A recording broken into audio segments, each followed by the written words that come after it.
Have you ever played a game after your build or your favorite character got a nerf and thought to yourself, this isn't as fun anymore? For those of you who have, if you also design games, doesn't that seem odd? Balance is supposed to be good, right? Here's the thing, balance isn't the same as fun. Sure, it can make a game more fun, but there are cases in which it can hurt a game just as much. You've probably heard the quote from Civilization designer Soren Johnson, given the opportunity, players will optimize the fun out of a game. I've since come up with a corollary to this. Given the opportunity, designers will balance the fun out of a game. Balance should never be an end goal, but instead a tool through which fun is achieved. Now, different types of games care about balance in different amounts. Competitive games tend to need balance the most, as losing because your opponent simply picked a better option is never fun.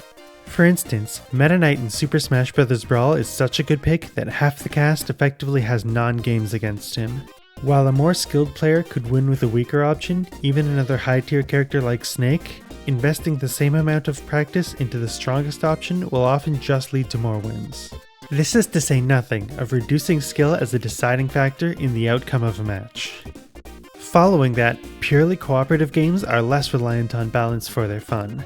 Balance exists more to make players feel like they have an impact and aren't being outshone.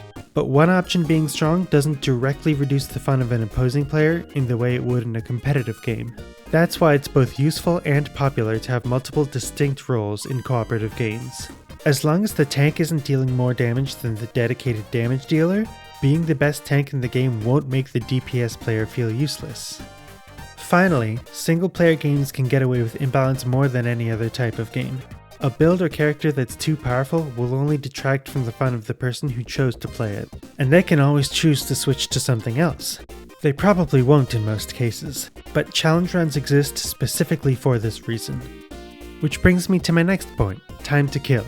Time to kill is a measure of how quickly a player can completely solve a single, distinct part of a problem.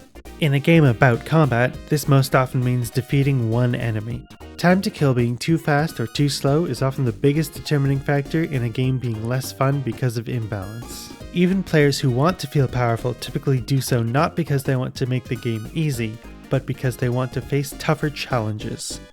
As an example, last time I was playtesting my tabletop role-playing game, one of the players made a caster. He spent all of his starting gold on the most powerful spellcasting focus because he didn't have armor training. He was dealing half a zombie's entire health bar with each attack. After that playtest, my knee-jerk reaction was to reduce the damage of all two-handed weapons and spellcasting foci. But then I realized, would taking a third turn to kill every single zombie make the game fun? I was the game master, so couldn't I just add more enemies if I felt the fight was too quick or easy? I've since reverted that change and I have no intention to try it again. I want the ability for my players to feel powerful.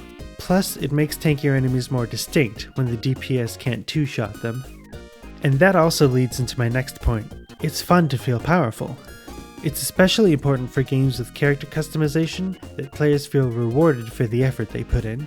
Keyword, of course, being effort. You'll want power to be higher if it takes more investment to achieve it. For example, a build in Path of Exile may need a unique item or a keystone passive that's far from your starting point on the tree.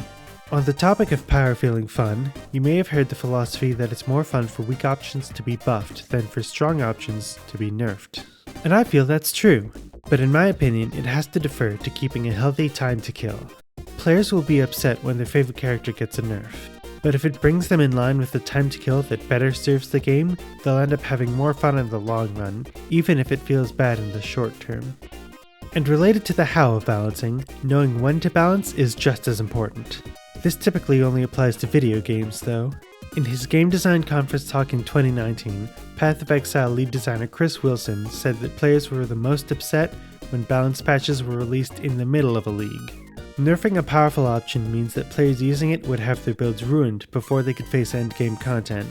Similarly, buffing another build to be competitively viable would act as a nerf by proxy for every build that was now beneath the buff build's new strength. Because of this, you should concentrate your balance changes to the release of a competitive season, set rotation, or other such reset.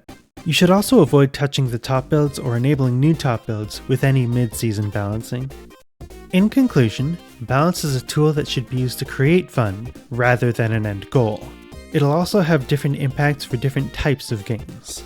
Keeping all options close to equal in non-competitive games is less important than keeping a healthy time to kill. A feeling of power is a fun reward for high-cost or skill-intensive options.